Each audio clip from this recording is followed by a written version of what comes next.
দুই যমজ রাজকন্যা একই রাজকুমারকে বিয়ে করেছিল, কিন্তু তাদের ভাগ্য একে অপরের থেকে সম্পূর্ণ ভিন্ন হয়ে গেল।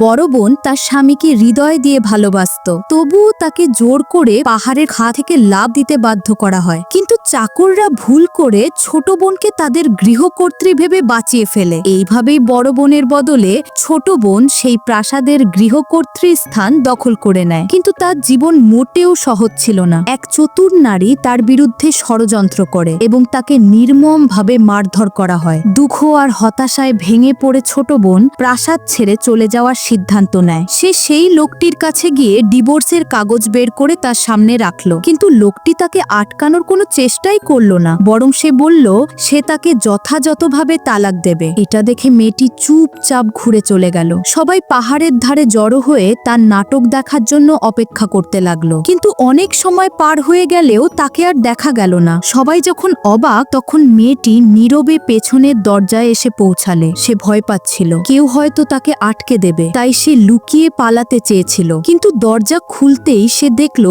চারপাশে চাকররা দাঁড়িয়ে আছে। হঠাৎ সেই লোকটিও সেখানে এসে হাজির হলো।